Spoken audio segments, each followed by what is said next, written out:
但下柚子那天，我才知道萧齐是尊贵无双的太子殿下，只因太子妃不孕，他便骗我做了外事，骗我生了一个孩子。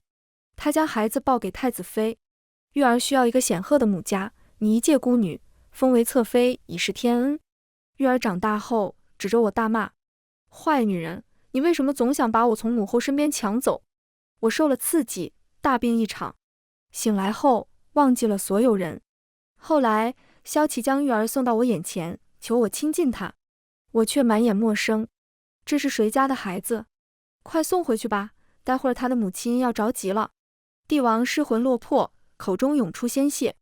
大家好，欢迎收看皮皮听书。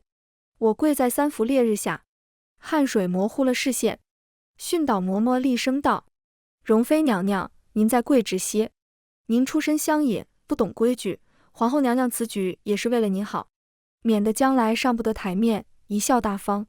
我知道谢淑薇并非在教我规矩，只是她素来容不下我，故意借口刁难。半年前，萧齐带着我和刚出生的柚子回到东宫，一向温婉的他直接精神崩溃，指着我的鼻子边哭边骂：殿下曾向我许诺一世一双人，此生不纳妾室。这么多年，我深信不疑，结果他却在外面与你成了婚，生了子，真是骗得我好苦。沈棠，是你抢了我的夫君，我恨你，都是因为你。想到这里，我勉强稳住摇晃的身子，唇角勾起一抹苦笑。皇后娘娘，陛下他骗得你好苦，可我又何尝不是呢？我是个孤女，生活在云麓山，以采药行医为生。那一年，太子萧齐去南方剿匪遇险，为混淆敌方视听，他与手下互换了衣裳，沿东西方向分头行动。途中，他伤口感染，坠落山崖，昏迷不醒。醒来第一眼，看见了正在为他烧水煎药的我，一见倾心。他向我隐瞒了姓名、身份，隐瞒了自己已有家室的事实，骗我说自己是走南闯北的商人，不幸遭盗匪打劫，落在此处。商人重历经别离，不能相见的日子里，我无时无刻不盼着他早日平安归来。他在京城平定匪乱，收拢民心，稳坐储君之位，忙里偷闲，与我爱得轰轰烈烈，成婚生子。但下育儿那日，我险些难产，折腾了一天一夜，昏睡许久。醒来时，孩子已不在身边。萧齐坐在我床前，蟒袍玉冠，贵气逼人。我心中已经有了不好的预感，声音颤抖：夫君，孩子呢？他满脸愧疚：堂堂，是姑骗了你。太子妃身体有缺，不能有孕，姑会接你和孩子回东宫。育儿会是皇太孙，将来姑继承大统，他会被册为太子。只是他需要一个显赫的母家，姑已经把他报给太子妃养着了，你放心，太子妃会对他视如己出。言外之意，我不再是他的母亲。什么？顾不上撕裂的疼痛，我从床上坐起，耳中嗡鸣，仿佛有什么轰然倒塌。除了我，同样不能接受这个事实的，还有太子妃谢淑薇。她与萧齐自幼相识，青梅竹马。萧齐上门求娶时，曾向她许诺，若得淑薇，必以金屋藏之，一世一双人，此生不渝。她心动不已。即使后来太医诊断自己不能有孕，萧齐也拒绝再纳其他侧室。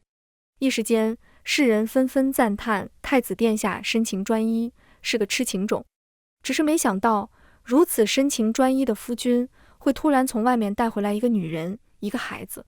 这3年，萧齐不只骗了我，也骗了他。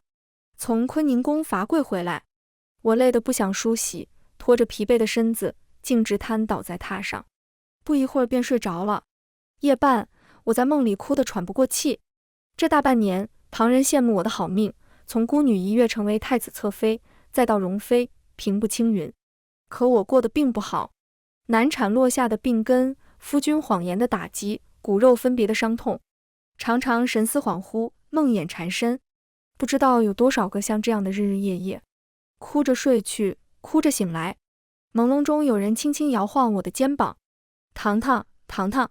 我睁开眼，意识逐渐回笼，灯火微蕤，萧齐坐在床前，指尖轻轻抚过我紧皱着的眉。他轻啧一声，将我揽入怀中。以前竟不知你这样爱哭。又从宫娥手里接过金帕，纡尊降贵，替我细细擦拭着眼泪。梦见什么了？这样伤心，眼睛都肿了。我缄默不言，任由他摆弄。笑一笑吧，糖糖。从前你很喜欢笑的，为什么现在回到朕的身边，要什么有什么，却反而变得这样，整天闷闷不乐，心事重重的呢？是啊，为什么呢？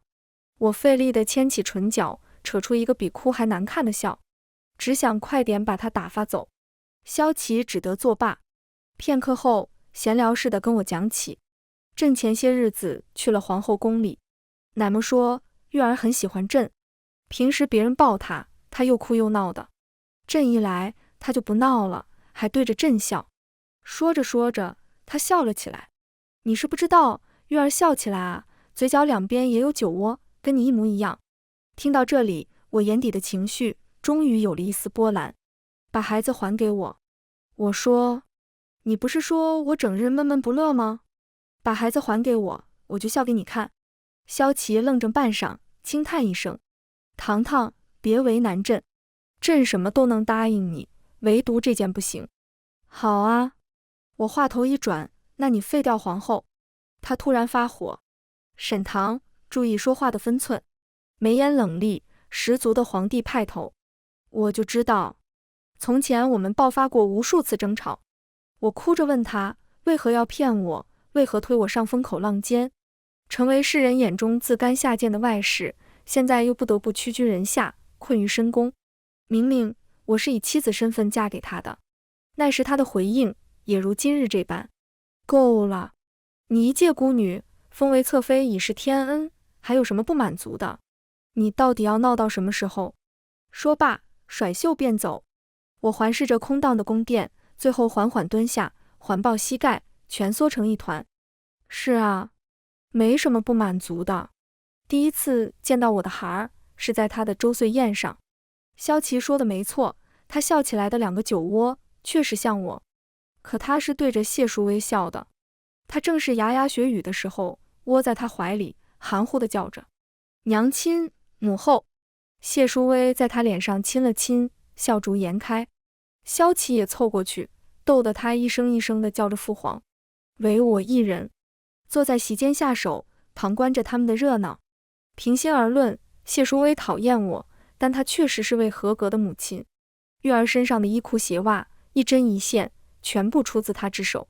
玉儿偶感风寒，她守在摇篮边，急得几天几夜不曾合眼。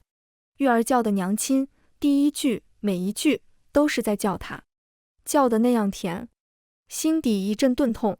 我未曾料到自己曾经无数次憧憬的场景，一家三口其乐融融，竟会以这样的方式实现。只是与我无关。萧琪注意到了我的落寞，他遥遥开口：容妃，你是南方人，宫里的饭菜你吃不惯，前几天南方总督进贡了位厨子，朕把他赏给你。一时间，所有目光全部落在我身上。在皇子的周岁宴上，赏赐一个不相干的妃子，如此殊荣，已是恩宠，未免太过不合时宜。谢淑薇也死死瞪着我，眼神似刀子。我没谢恩，只是站起身，微微扶了扶身子。臣妾身体不适，请恕臣妾礼数不周，先行告退。说完，也没有等任何人的回应，便径直踏出殿门。萧琪面色沉凝，目光追随着我离去的背影，出神许久。周岁宴到底是没能办成。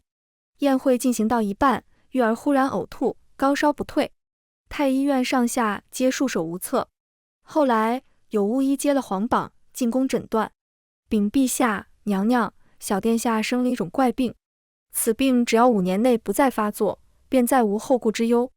可此病极为凶险，稍有不慎便会发作，大人若是好好将养，尚且有机会，但小殿下如此年幼，恐怕凶多吉少，轻则痴傻，重则早夭。此病无药可医，唯有一计。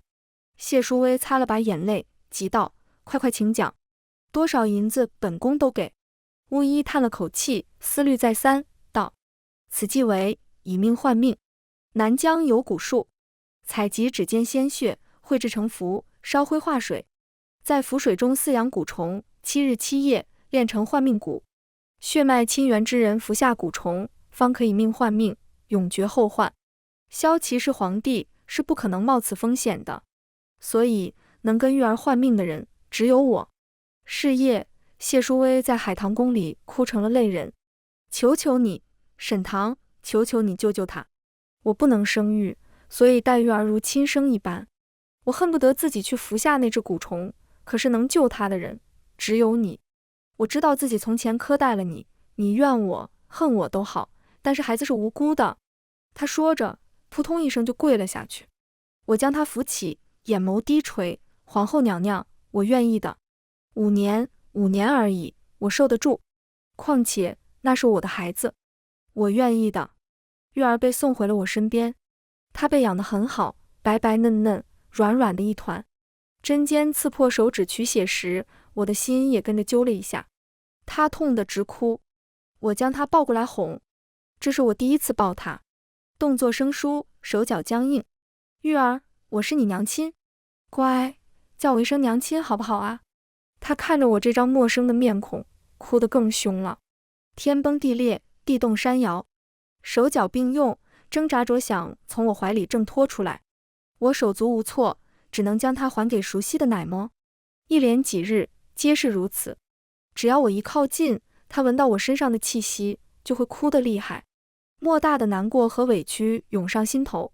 第7日，萧齐带了巫师来，我命人将玉儿抱出来，把她还给谢淑薇吧。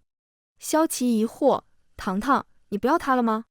我摇了摇头，为保万无一失，5年之内我需好生静养，万分谨慎。这个年纪的孩子最是吵闹，臣妾怕是无力抚养。况且他不喜欢我。萧齐眼中忽然流露出难过的神色，他拥住我，一个又一个亲吻在颈侧。糖糖，你受委屈了，我们会再有其他孩子的。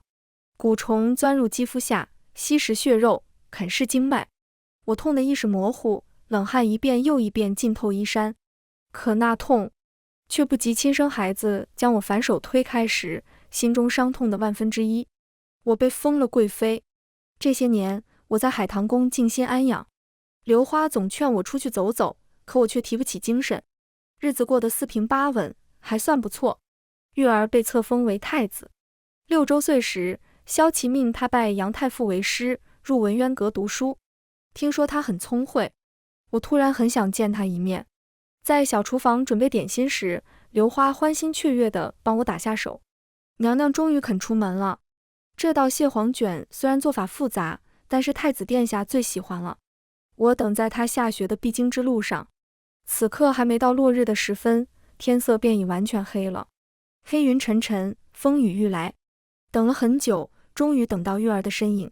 他看见我，又看了一眼我手中的食盒，后退2步，目光警惕。你就是父皇的荣贵妃？我欣喜若狂，忙不迭地点头，是我。打开食盒，将点心献宝似的捧到他面前。你知不知道，其实我是你的。生母2字还没出口，啪一声，碟子被扬手打翻。坏女人，就是你总想把我从母后身边抢走。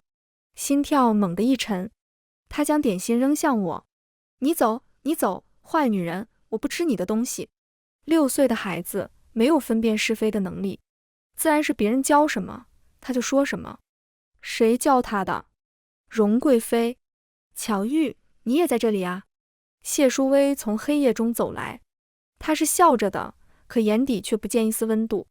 是啊，堂堂太子，谁敢这么教他呢？是皇后，是当初跪在我面前求我救她一命的皇后啊。冷风刮过，玉儿钻入她斗篷中依偎取暖，十分母慈子孝。她又对着我笑。本宫要带着太子殿下回宫了，天上看着快要下雨了，贵妃也早些回吧。不多时，2人身影从我视线中消失。轰！天上一道巨雷炸开，转瞬间，滂沱大雨倾盆而下。我呆滞木讷地起身往回走，1步2步，突然抑制不住，大哭大笑起来。雨水、泪水模糊了我的视线，看不清方向，就就这样浑浑噩噩地走着，一头撞到假山上，血流了满地。我跌倒在雨里，恍惚中，许多昔日场景在眼前不停闪过。我挺着肚子送萧琪出门行商，临别前，他逗我：“糖糖，你信不信，将来我会把天下最好的一切都捧在你面前？”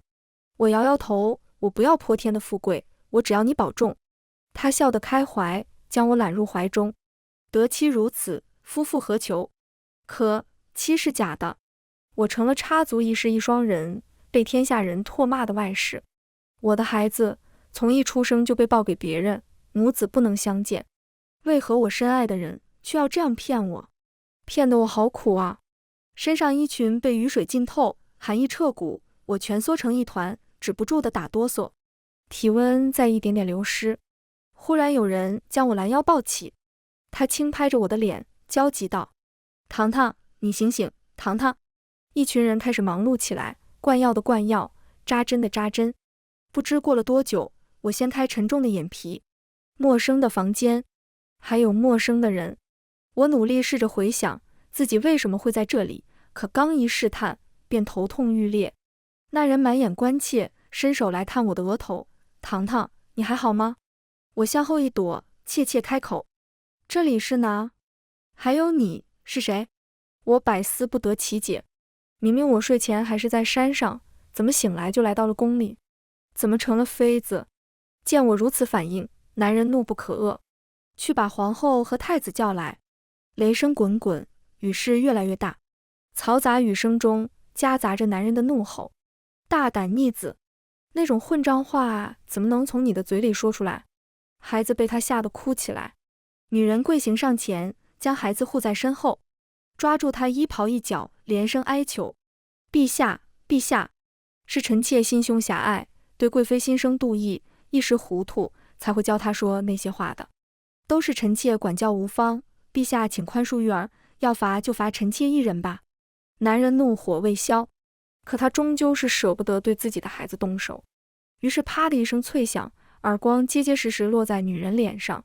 谁允许你这么教她的？力道很重，女人被他打得身体往一侧倾斜摔倒，从几级台阶上滚落下去，狼狈不堪，却还在哭着求饶。我听得揪心，想跑出去拦住他，可刚刚从昏睡中醒来，周身一丝力气也没有。直觉告诉我，我的失忆或许与外面那对母子有关，可我觉得无论怎样，也不该在大庭广众之下让自己的妻子，让一位一国之后颜面无存。这座皇宫让我感觉到压抑。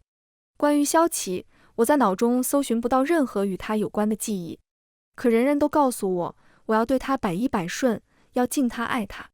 我想回云麓山去，每次我一说到这，他就会大发雷霆，指着那一排瑟瑟发抖的宫娥：“你要是敢走，朕就把他们全杀了，用无辜者的生命逼我顺从，逼我听话，就连穿衣都需要人忙前忙后的伺候。”服侍我的人叫刘花，她自称是跟了我很久的大宫女。面对失忆的我，她花了好长时间才磨掉我的戒备。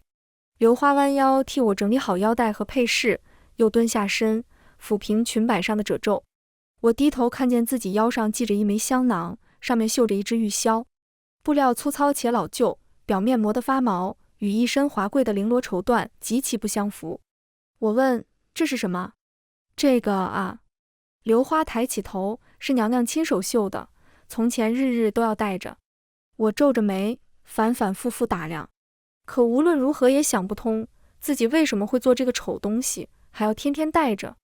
我由衷的感慨，好难看，还是别留着了。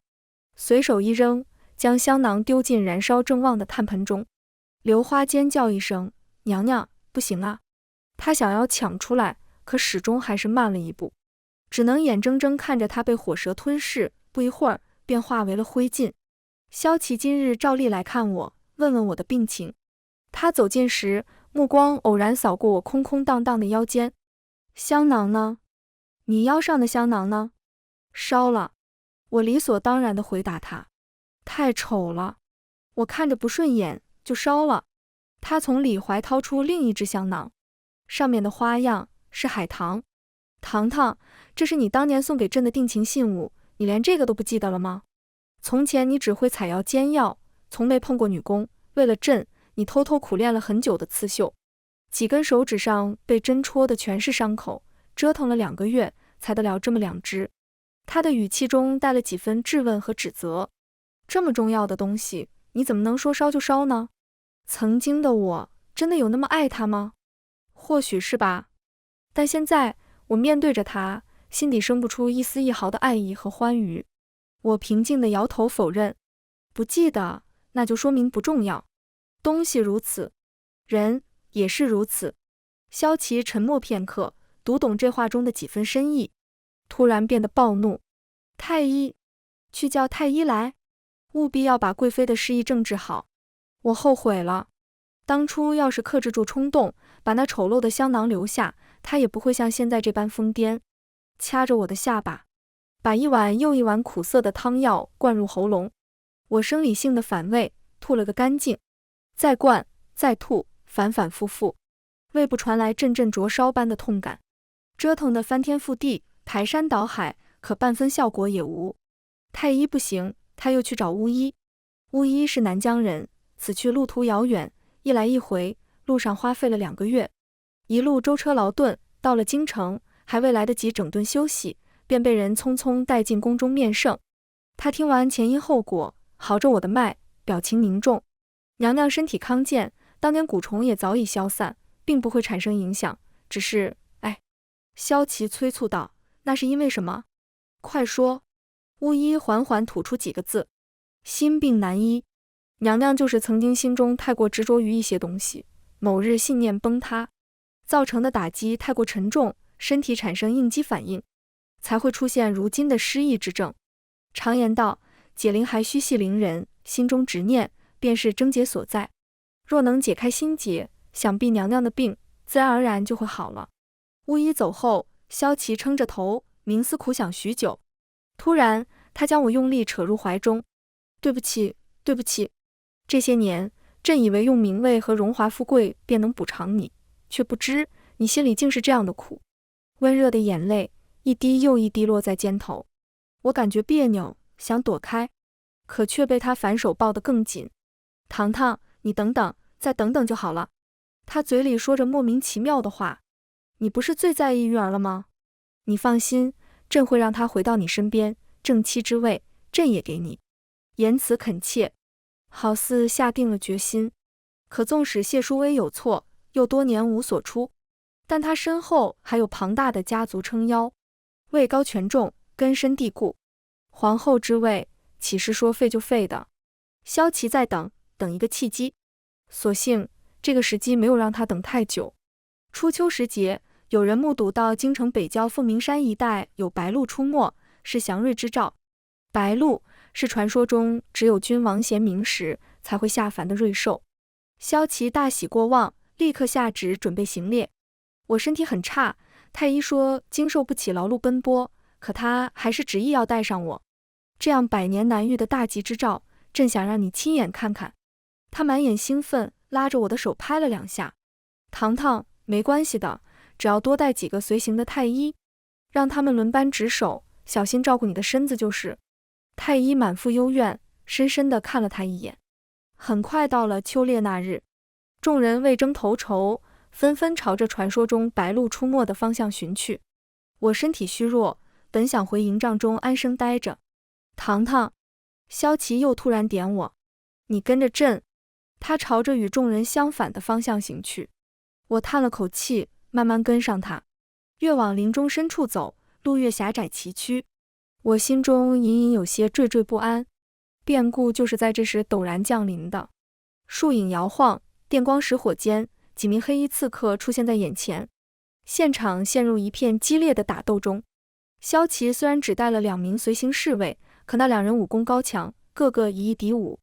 刺客眼见不敌，立刻转换了目标，拔刀跃起，直直冲着我来。刀尖离我越来越近，我吓得尖叫起来。萧琪以极快的速度冲过来，抱住我，翻身将我挡在身下。一声痛呼，以及利刃刺破血肉的顿响，那柄短刀结结实实扎进他后背。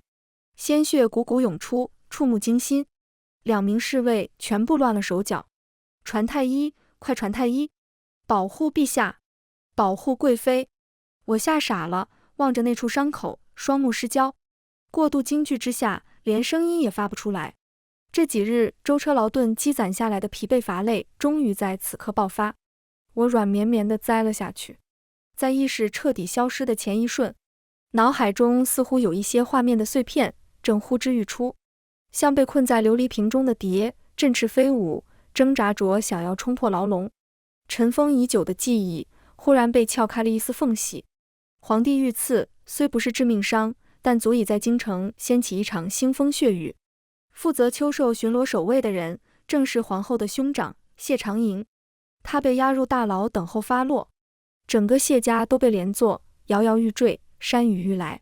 谢淑薇跪在殿外拖簪戴罪：陛下，臣妾的兄长多年忠于职守，不会出现这样的疏漏，其中必有冤情，求陛下明察。然而殿内并无回应。他哭干了眼泪，面色憔悴，嘴唇发白，额头一片青紫。深秋的风萧萧瑟瑟，卷起一地枯叶，枝头乌啼三声落，悲切凄迷。我悄悄叫人给他送了斗篷，他没有接。过了很久，他终于不再磕头求情，心一横，不顾自己心腹宫女的苦求阻拦，叫人从坤宁宫取出了凤印。他低声嗤笑：萧琪，你做了这么多，不就是想我让出这个凤位吗？是啊，连我都发现了不对。为何他不顾我身体虚弱，执意要带我去秋寿？为何他不许我回营中休息，要强行把我带在身边？为何那刺客直直冲着我来，而他又恰好来得及替我挡下一刀？这世上果真会有那么多巧合吗？他将凤印举过头顶，字字铿锵，掷地有声：臣妾谢淑薇，身居后位，多年无所出，其错一；教唆皇子，行为失德，其错二；妒忌后妃，其错三。臣妾深知德不配位，今日特来交还凤印，自请废后，只求陛下看在多年旧情，彻查兄长冤情，善待臣妾母家。说完，他放下东西，起身就走。他走时，眼中再也没有一丝一毫的悲伤神色，唯余冰冷决绝。萧琪果然守信用，在谢淑薇自请废后，交出凤印之后，他念在旧情，宽宏大量，放过了整个谢家。高高举起，轻轻放下。待他伤口痊愈后，便立刻册封我为继后。傍晚用膳时，他把太子萧玉也带了过来。朕就说过，会让孩子回到你身边的。他推了推太子的后背：快去给你母后请安。那孩子目光带怯，嗫嚅地叫了我一声母后。我看了一眼，很快就把眼睛移开。这是谁的孩子？快送回去吧。养在我这，他的母亲不会因为母子分离而难过吗？萧琪像被巨雷击中一般，身体不受控制地后退2步，而后哇地吐出一口鲜血。没关系，没关系。他口中喃喃，不知道是在安慰我，还是在安慰他自己。你会好起来的，你会想起来他是谁的。他在下人的搀扶下踉踉跄跄地走了。我停在原地，怔怔地看着地上那滩鲜血。忽然又有一些画面从脑海中愉悦而出。我去冷宫见了谢淑薇，早在门外就听见一阵哀婉的歌声，发现是我来了。他没停下，依旧自顾自地弹唱。词是当年陈阿娇为挽回汉武帝千金一掷的掌门赋，曲是低哀婉转，意境凄凉的汉宫秋月。昆山玉碎，芙蓉泣泪，如怨如慕，如泣如诉。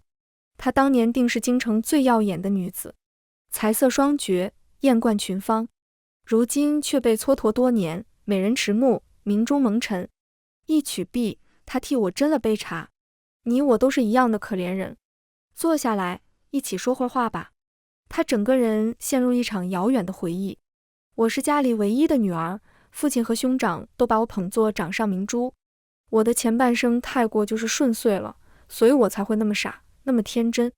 而那时候我们又是那样相爱，所以他说什么话我都信。我本以为自己会是那1/1000的例外，可最终还是逃不掉沦为第2个陈阿娇。他说着说着，眼中闪出泪光。我嫁入东宫，专宠于太子，表面上看起来风光无限，可你知道那些年我背后付出了多少辛苦吗？他挽起长袖，举起手臂给我看，白皙细腻的皮肤上一排排细密的针眼，我的心上好像也被扎了一下。为了一个孩子，我求神拜佛，吃药扎针，什么方法都试过了，每次怀揣着希望，结果却只能得到更大的绝望。我安慰自己，起码还有夫君的宠爱，可他转头从宫外带回了你们母子，还叫我宽容大度，我怎能不恨呢？他蜷缩成一团，把脸埋在膝盖里，哭得肩头直颤，声音闷闷的跟我道歉：“对不起，沈棠，对不起。”我试图安慰他：“不是你的错。”谢淑薇仰起脸：“可是我那时差点想不开，掐死了你的孩子。”孩子刚送到他身边的前2个月，他时常情绪崩溃，有时即便是发着呆，也会毫无预兆，莫名其妙地哭出来。孩子都是乳娘在喂养，他从没主动碰过一次。最冲动的一次，他走到摇篮边，准备下手，当时我的手附在他脖子上，他那么小，那么脆弱，只要我稍微用点力，他就会命丧黄泉。心里有一道声音在催促我动手：“谢淑薇，除掉他，除掉他们母子，你的夫君就能回来了。”可是你知道吗？他抹了一把眼泪，又哭又笑。他却以为我在逗他玩，抱起我的手指啃了起来，用光秃秃的牙床轻轻地咬，细细地磨，蹭得我手上全是口水，最后还咯咯笑起来。那一瞬间，我突然就醒过来了，稚子无辜，我为何要迁怒于他？我是真的把他当成了自己的孩子。他6岁那年，宫中有谣言盛行，说等你痊愈之后，就会把他从我身边接走。我日日夜夜担惊受怕，一时糊涂，才叫他说了那样的话。你是不是心里恨极了我？萧琪说，太子教养不当，是他失职。可他是皇帝啊，若无皇帝的背后授意，又怎么会一直到萧玉6岁，宫中都无人敢提及他真正的生母是谁呢？但是千错万错都不会错在他这个皇帝身上。没有，我摇摇头，回握住他的手，是我要谢谢你，你这个养母做得比我这个亲生母亲还要好。说来奇怪得很，我虽已恢复了部分记忆，想起了萧玉曾是我思之念之的亲生骨肉，想起了我曾为他奋不顾身，以命换命，可如今他站在我面前，我竟生不出一丝一毫的爱意。大概是我变得自私了吧。现在的我不想再让自己受到一点伤害了，我想多爱自己一点，再多一点。谈话的最后，我问他，你还想让孩子回到你身边吗？他下意识地回答，想。回过神后，又自嘲地笑笑，怎么可能呢？我如今在这冷宫里，怕是此生都不会再有机会了。不，有的。我纠正道，若有朝一日太子继位，他会感念你昔日的养育之恩，将你迎出宫，尊封为母后皇太后。房间内骤然安静下来，气氛凝滞。谢淑薇读懂了我眼中的杀意凛凛，脸上写满讶异。从前你是那样心慈的一个人，连宫女犯错都不忍心降下惩罚，为何如今变了这么多？我道，现在后宫里只有我一人。谢淑薇点头，我那次生病，身体大为损伤，今后都无法再生育了。我耸耸肩，无奈地笑出来。听听，这是不是似曾相识？妻不如妾，妾不如偷，发生在你身上的事，保不齐哪一天就会原封不动地还到我身上。可我没有你这样的好命，你虽在冷宫，却有家人帮忙打点，衣食住行皆与从前不相上下。而我一介孤女，若真有一天从高处跌下来，那才是真的无人问津，死路一条。我不能坐以待毙，从现在开始，我做什么都跟你没关系。我深吸了一口气，压低声音道，安心等着做你的太后吧。说罢，我提起裙摆，大步跨过门槛。时间一晃，萧玉14岁的生辰将近，礼部为他预备好了选妃的仪式。本朝皇子应是16岁选妃，可某日萧琪背后那道旧伤突然复发，一病不起。众臣眼看他的状态一日差过一日，纷纷上书，希望太子大婚可以为皇帝冲喜，这才提前举办。世家贵女的画卷在我桌前堆成小山。我算了算时间，他不日便要登基亲政。少年根基不稳，朝中重臣、世家贵族都需要笼络。凡能对他有所注意的，将军之女、首辅之女、国公之女，都被我重点留下。正逢此时，萧玉下了学，听闻我在替他挑选，匆匆忙忙赶过来。母后，儿臣已经有了自己心仪的太子妃人选。哦，是哪家的姑娘？他满脸的志在必得。是太傅之女杨若仪。太傅是他的老师，他读书时时常会到杨府上暂住。年少慕爱，情愫悸动，想必也是从那时起生根发芽的。我点头，可。他又道，除此之外，儿臣还有一事请求。他再次躬身行礼。儿臣想请母后指定太子妃一人，不再选定其他位分，往后也不再选。若仪是儿臣的青梅竹马，感情甚笃，儿臣想与她一生一世一双人。说的那样信誓旦旦。我仔细看着他，忘得出神。太傅曾夸赞道，太子殿下龙章凤姿，像极了当年的陛下。的确如此，可坏就坏在太像了。见我迟迟不表态，萧玉再次开口请求。母后，自古后宫争斗，暗潮涌动，波诡云谲，儿臣不想让他受委屈。母后放心，儿臣一定会信守承诺，护好他的。闭嘴！还未说完，便被我厉声打断。逆子，跪下！他回到我身边多年，平日我对他只有冷漠，从未这般疾言厉色过。萧玉被我吼得一愣，不明所以，却还是规规矩矩地跪了下去。我搬出一副严母的派头，训道：你给我听好了，你是太子，未来的大楚皇帝，你受万民拥戴，就要事事以天下为先。如果学不会将个人私情置于家国责任之后，那就是大错特错。有些话，有些事，说了做不到，比本身就做不到来得更伤人，明白吗？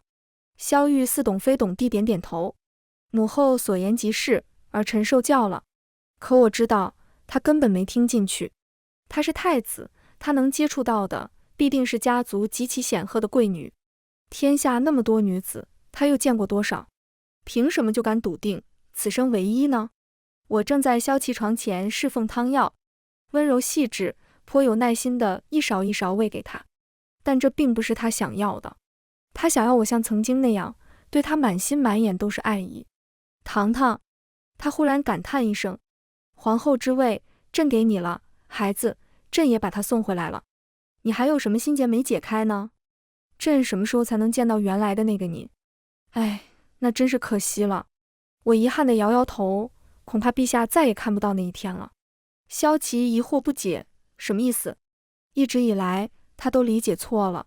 我心中的执念，从来不是后位和孩子，是他的命。是以，这些年来，他的每一次受伤、咳血、病情恶化，我的记忆便会更加清晰一分。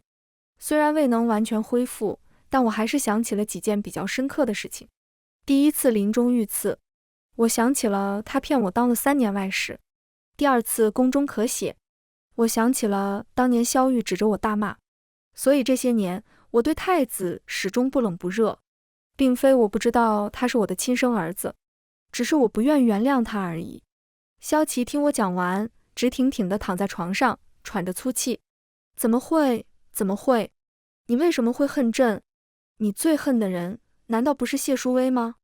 不是啊。你还记得他当年下跪求我的那一幕吗？从那时起，我就对他一点也恨不起来了。我突然就很好奇，既然我和谢淑薇谁都没错，为什么要彼此憎恨，彼此折磨呢？问题到底出在哪呢？我笑盈盈地替萧琪擦去嘴角药汁，意味深长道：哦，原来问题出在陛下身上啊。萧琪预感不妙，剧烈挣扎几下，却发现所有肢体知觉全部麻木，动弹不得。他目眦欲裂，朕的身体为什么动不了了？是你，一定是你。对，是我。我是医女，当年能治好他，现在就能害死他。这些年让他旧伤复发，病情加剧，无药可救的，全部都是我。可说到底，那伤还是他当年自导自演捅出来的呢。我欣赏着他被恐惧裹挟的滑稽模样，从最开始的震惊和愤怒逐渐扭曲，最后彻底沦为绝望。陛下，你不是一直想让我恢复记忆吗？我俯身凑近他耳边低语，再等等，等你到天上的时候，就能看到我恢复所有记忆了。萧齐久病不治，当晚驾崩，沈皇后哀伤过度，当场处柱，也随先帝一同去了。我并没有那么傻，假死药太苦，我喝之前还特意在嘴里含了2块蜜糖。再次醒来时，我身着金钗布裙，坐在启程回云麓山的马车上。这10几年的母子隔阂，始终是我心中抹不平的一道坎。谢淑薇就不一样了，她待他如己出，感情最深，身后又有偌大家族为其撑腰，她来当太后最合适不过。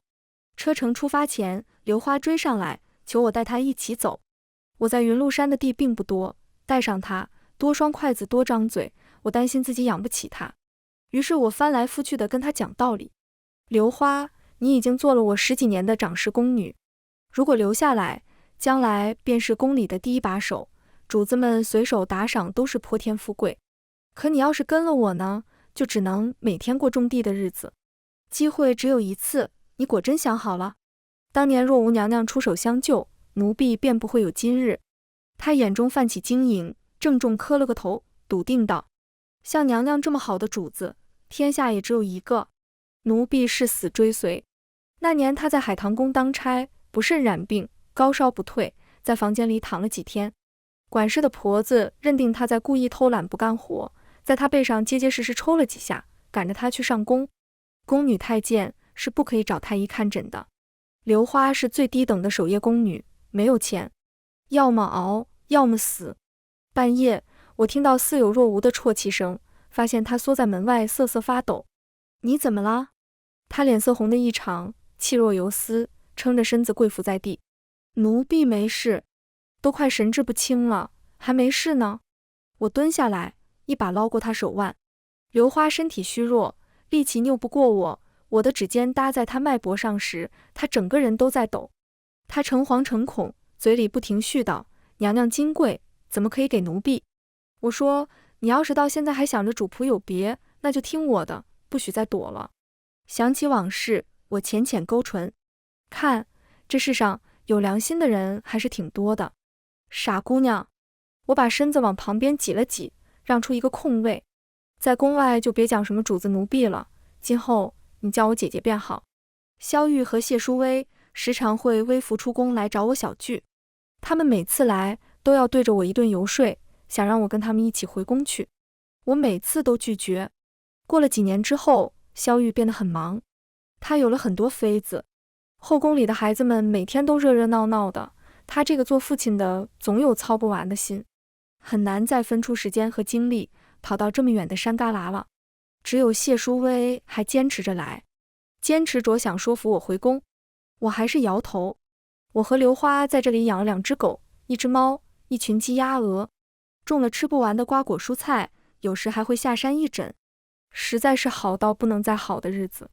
临走前，谢淑薇从马车里探出头来，虽然你年年都这样拒绝，但我还是年年都要来。她弯唇一笑，说不定哪一天你就会改变主意了呢。我们都有些老了，岁月似刀，在年轻的面容上镌刻出一道道皱纹。我朝她挥手，好，那你下次再来试试，我就在这等你啊。回到院中时，我突然觉得今天天气很好，从屋里搬出躺椅，准备在太阳底下小憩一会儿。云开雨霁，暑风和煦。睁开眼时，脚下猫儿翻着肚皮睡觉，远处刘花提着篮子欢欣雀跃地小跑回来。姐姐，地里的甜瓜熟了，我刚摘的。你一个，我一个。瓜果的淡淡清香萦绕在鼻尖，咬下去，汁水横溢，沁润心脾。小圆台谢远池波，鱼戏动心河。此时情绪此时天，无事小神仙。全文完，皮皮听书，感谢您的观看。每天上新精彩小说，喜欢就订阅吧。